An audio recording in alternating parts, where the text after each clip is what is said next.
Thank you very much for the invitation to take part in this very unusual conference. As a Holocaust historian invited to participate in a conference examining and testing the hypothesis of Syndrome E, according to which repetitive mass killers exhibit collective symptoms best explained by the pathophysiological model of cognitive fracture, and according to which early detection of these collective symptoms would thus facilitate prevention or containment of mass killing, I see my task today as raising empirically grounded historical observations that might be relevant to this examination. I am, of course, gratified that Dr. Itzhak Fried has found the research about mass killing in my book, Ordinary Men, useful in formulating his hypothesis in his Lancet article of 1997. In this article, Fried argues that the frequent transformation in history of previously nonviolent individuals into repetitive killers exhibiting collective symptoms suggests a syndrome, and that this syndrome is the, quote, product of neocortical developments in the brain. But he also suggests that the symptomatic changes of Syndrome E are, quote, probably preceded by a long learning process, and that such behavior, quote, is abnormally dependent on environment and context. In short, at the heart of Fried's article, I find an unresolved but crucial ambiguity concerning cause and effect. Do ideological, cultural, and situational institutional factors create an environment and context that can drastically alter the behavior of ordinary men, which in turn is reflected in an alteration in how their brains function? Or do some seemingly ordinary men transform into killers primarily because they are more physiologically susceptible to the pathological neocortical development of cognitive fracture than others? Or are we talking about two sides of the same coin, the proverbial chicken and egg, in which there is an interactive process that cannot be neatly sorted into cause and effect? In short, is the primary cause of the transformation of ordinary nonviolent men into repetitive killers primarily an issue of nurture or nature, of historical context or physiological characteristics? Let me begin with one aspect of what Fried calls the environment and context, namely the broad spectrum of Holocaust perpetrators and the different ways in which they contributed to the mass killing. As for categories of perpetrators, I would suggest 5. 1, the ideologues or true believers, now classically exemplified by Michael Wildt's, quote, unbound generation of university-educated Völkisch nationalists recruited to Reinhard Heydrich's security apparatus, but including many others as well. 2nd, the experts, not just the military officers, industrialists, lawyers, and of course doctors who shared overlapping goals with the Nazis, but also accountants, engineers, architects, demographers, economists, theologians, and various academics, including, yes, even historians. Mid or lower level functionaries, more appropriately designated by Henry Friedlander as hands-on, quote, managers of genocide, rather than distanced desk murderers. The most important ones were not mere cogs in the machinery of destruction, but innovative problem solvers, quote, working toward the Fuhrer, to use Ian Kershaw's phrase. A 4th group, party activists and agitators. Perhaps the least researched group is composed of those local Nazis who stormed into German courtrooms to chase out Jewish judges and lawyers in early 1933, who rioted on the Kurfürstendamm and elsewhere in 1935, who torched synagogues and vandalized Jewish stores and apartments in the November pogrom of 1938, and who carried out inventive rituals of humiliation, denigration, and violence against victimized Jews throughout the Nazi era. And finally, 5th, the face-to-face killers. Only an infinitesimal number of killers actually staffed the death camps. Far more numerous were the policemen, soldiers, and civil administrators in the German-occupied East, who cleared the ghettos, formed the cordons and firing squads for mass executions, and relentlessly carried out the Jew hunts for escapees, as well as those back on German soil who guarded the death marches of the precariously surviving remnant in the last weeks and days of the war. It is the behavior of one segment of this last group, the hitherto nonviolent ordinary men who rapidly transformed into repetitive killers, that is the subject of the hypothesis of Syndrome E. But clearly they never would have found themselves in the killing fields or death camps without the political activists who brought the Nazis to power, without the ideologues who made the final solution a major goal of the regime, without the experts who made the Third Reich the most powerful and dominant state in Europe, without the functionaries who harnessed virtually every facet of organized German society to the regime's goals, and without the German people who accepted the legitimacy of the Nazi regime and its war effort. This variety of perpetrators and behaviors precludes any monocausal explanation of motivation.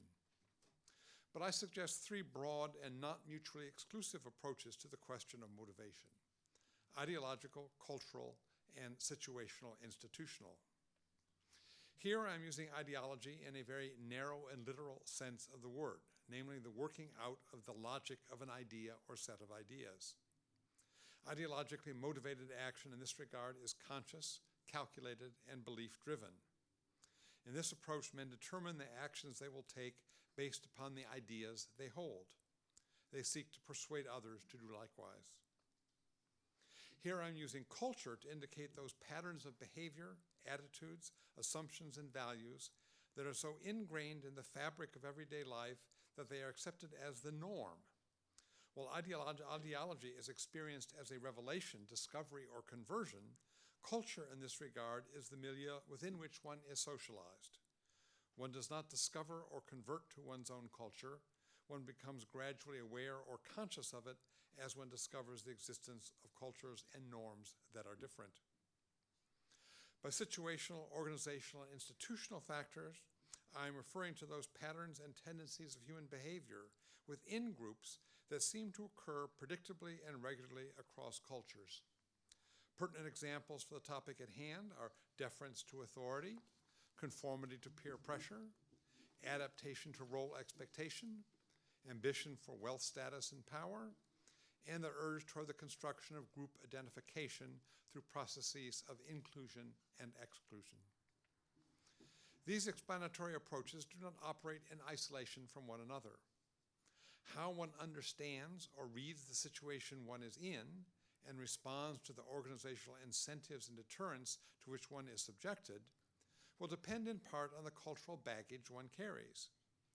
How wide an ideology spreads and how popular and accepted an ideologically driven regime becomes depend in part on which cultural assumptions and attitudes are appropriated and promoted, and which cultural values are discarded or violated.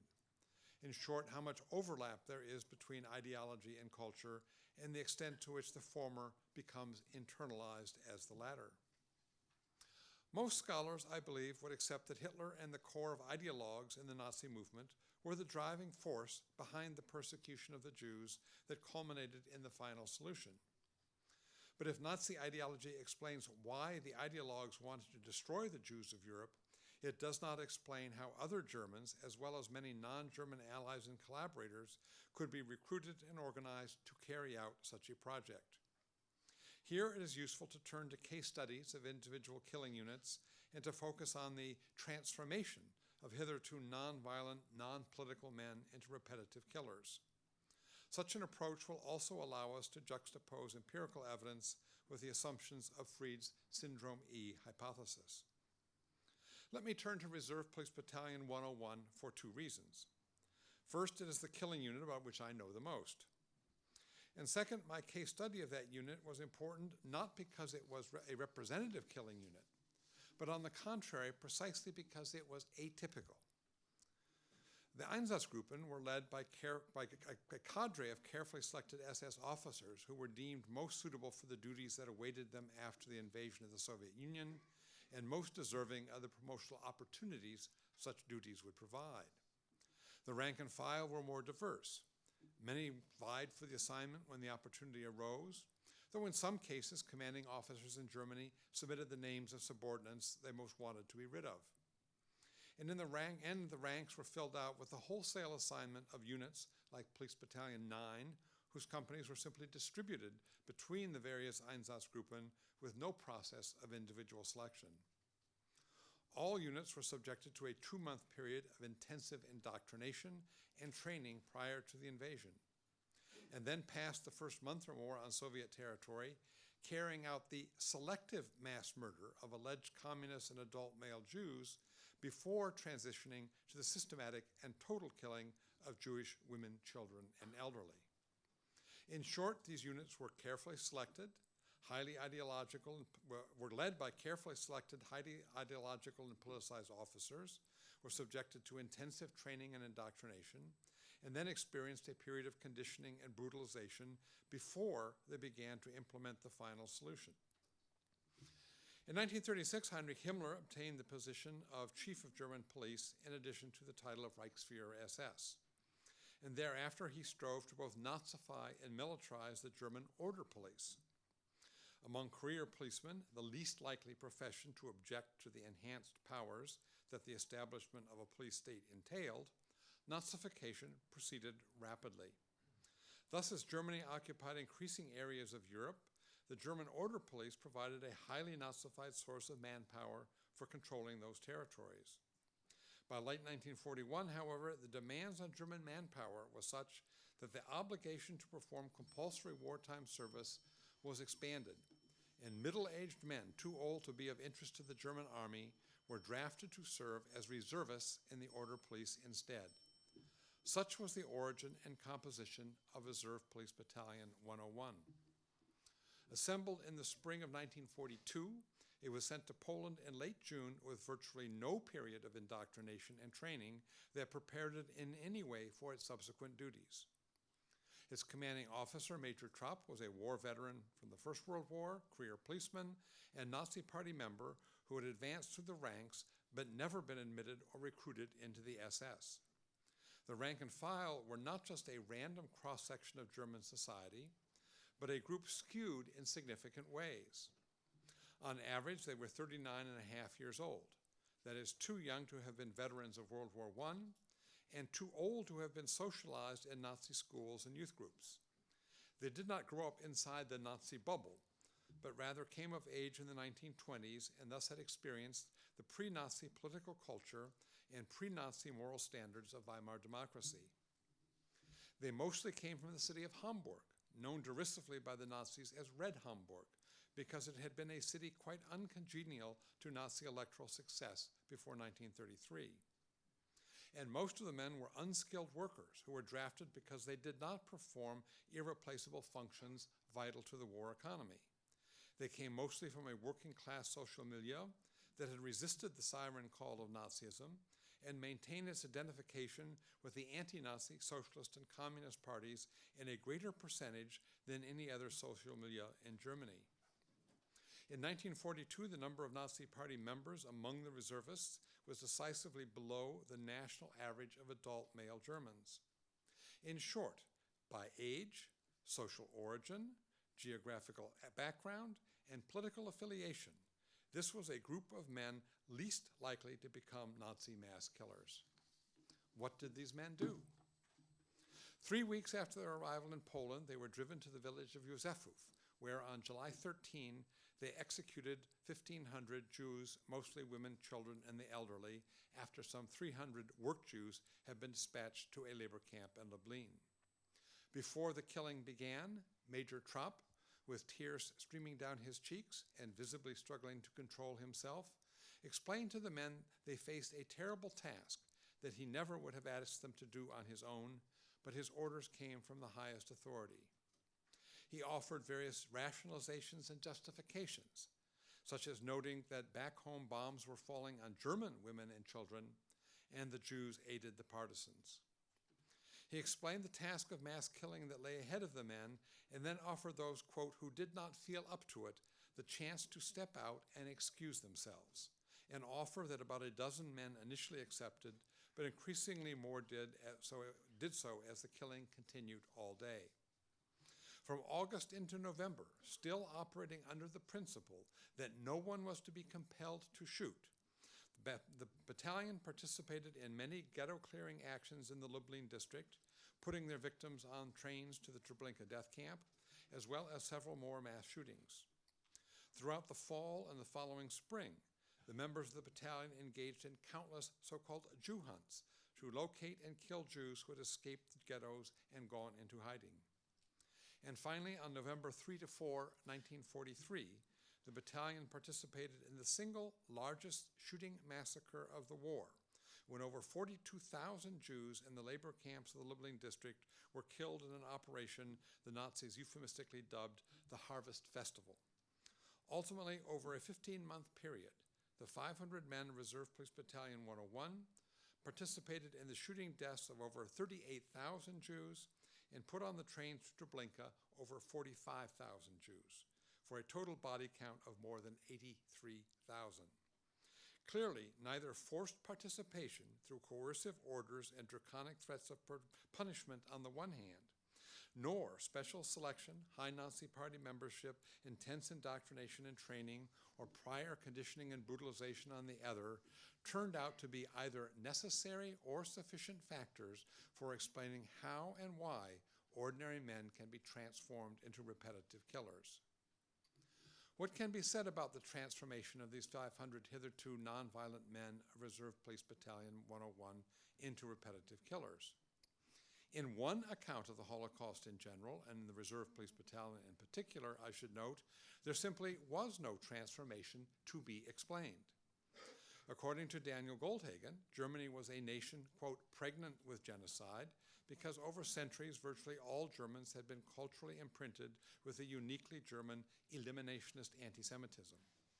The Hitler regime merely, and these are his words, unleashed or unshackled Germans to implement this consensus belief that it was necessary and right to kill Jews, and those given the opportunity did so with gusto and enthusiasm.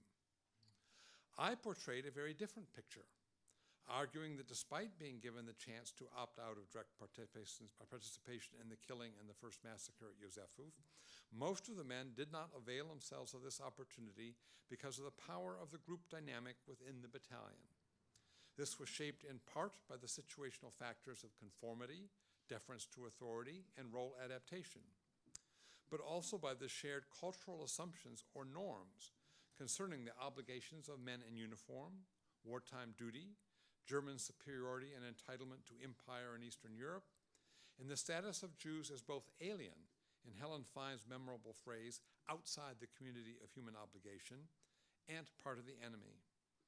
Ultimately, they were focused less on the Jewish identity of their victims and more on how they would meet the expectations of themselves, their comrades, and their commander. As they struggled to prove themselves tough enough to carry out what Major Trapp had described as a frightful task, some dropped out, and many who stuck it out were nonetheless upset and traumatized by the experience.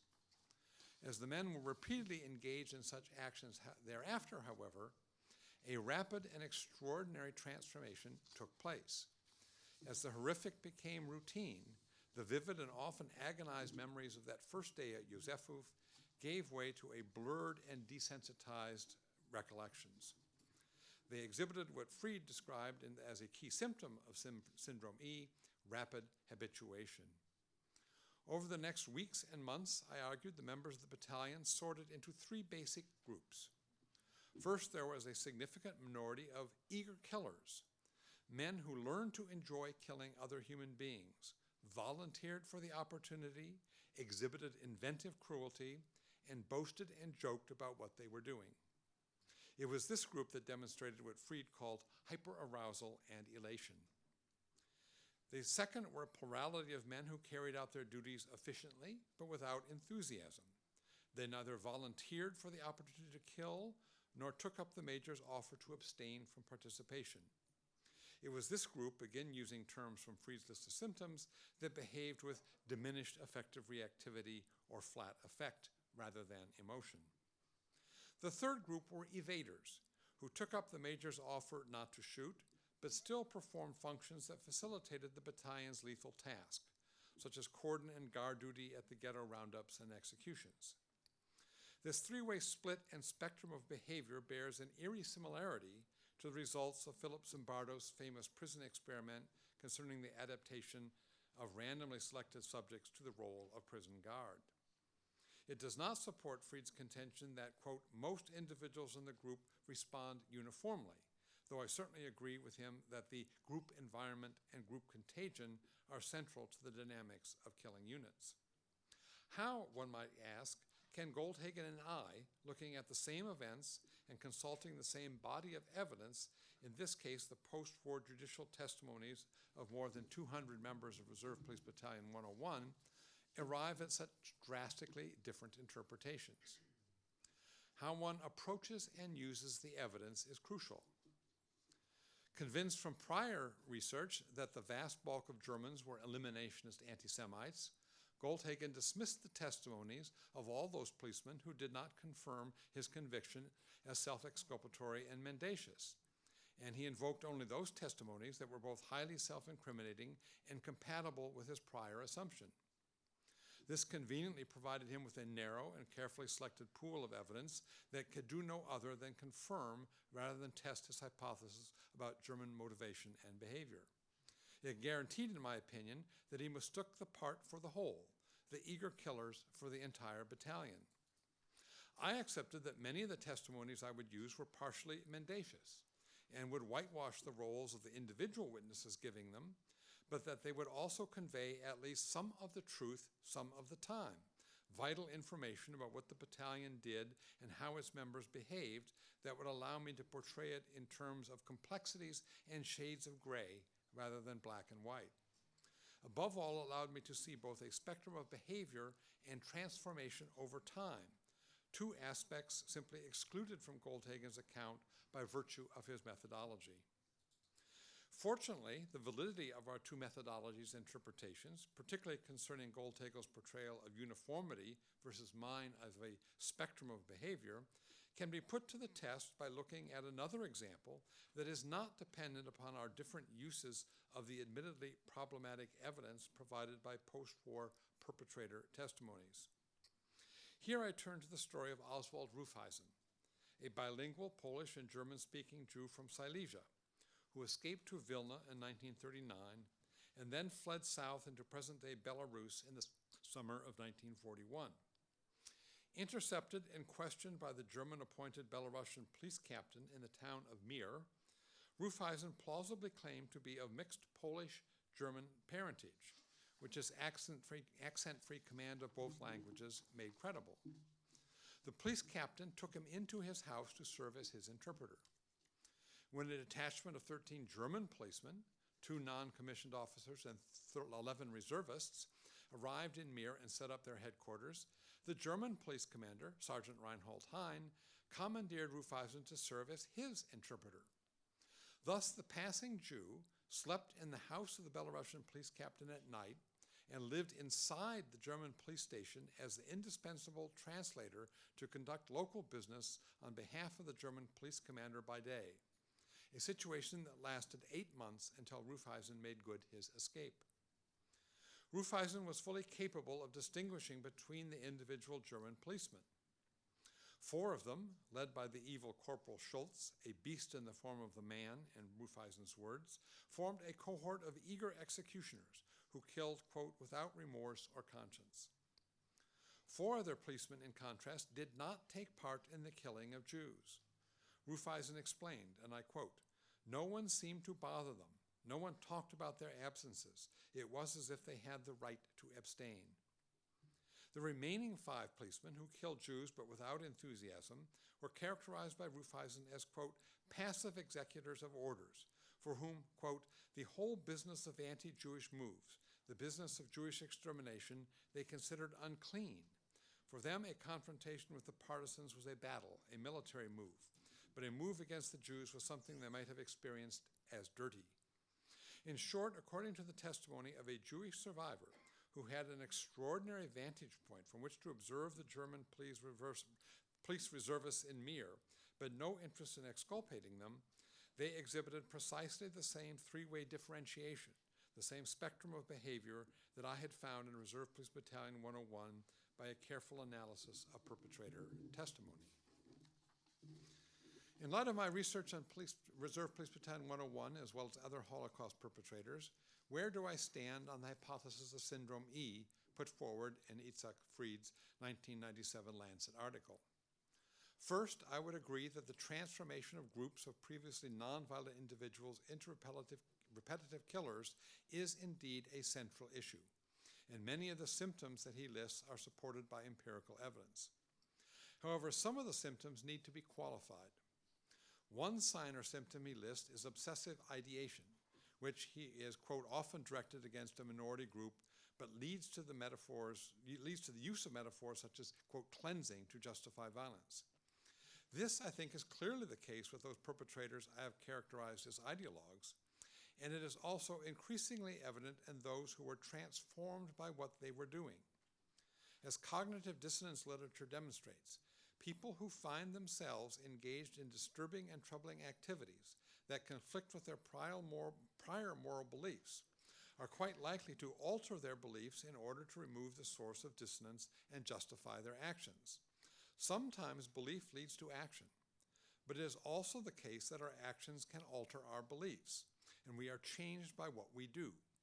Obsessive ideation will intensify as the transformation process accelerates, and this phenomenon is one of the factors that creates genocidal momentum. If transformation is one key issue, so is differentiation. Here, Fried has argued not only for group contagion as a symptom, which I accept, but he has also argued that, quote, most individuals in the group respond uniformly, and here I disagree.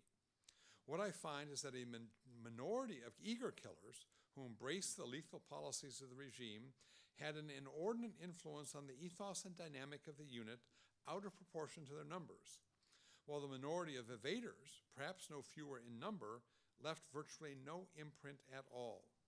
When a killing unit was composed of an active minority of eager killers as a nucleus and a compliant plurality, even a significant minority of passive evaders had no perceptible breaking effect on the killing capacity of the unit. Needless to say, in the memories and post-war accounts of survivors, the evaders are virtually invisible and the eager killers loom very large. Finally, let me return to the issue I raised in the beginning of my talk, namely the issue of cause and effect. Given the initial trauma of initiation into mass killing, followed by rapid habituation and desensitization, I think it is very likely that the men who undergo such an experience are changed in a number of ways, not just in their ideas, attitudes, and behaviors, but also in the physiology of their brains. I do not pretend to be able to judge whether the neocortical development Fried hypothesizes actually takes place and whether the appropriate terminology for it is cognitive fracture. But I find it quite plausible that the brains of men being transformed into repetitive killers would undergo some kind of physiological change. However, the separation of the men into Reserve Police Battalion 101 into three groups, eager killers, routinized killers, and evaders, suggests that the uniformity of transformation hypothesized in Syndrome E would have to be modified. If physiological change in the brain does in fact take place, do those who come to exhibit eagerness and enthusiasm for killing experience a different kind of physiological change or a different degree of the same kind of change as those who become routinized and desensitized killers? That is a question I think worth examining. I would also argue that the preponderance of evidence supports the notion that systematic and intentional mass killing is usually driven by the politics of a regime, and its ability to mobilize large numbers of ordinary, hitherto nonviolent men and transform them into repetitive killers is primarily explained by the ideological, cultural, and situational institutional factors. The pathophysiological signs of Syndrome E may well accompany this transformation and explain some of its manifestations, but they are not prior causal factors. Unfortunately, this would also mean that the well-meant suggestions of harnessing the insights of Syndrome E for the purposes of prevention through early diagnosis and isolation are beside the point. The authorities who would have to carry out such preventive measures once the symptoms have been observed are the very people who historically have driven the process of transformation from which these symptoms emerged. Thank you very much.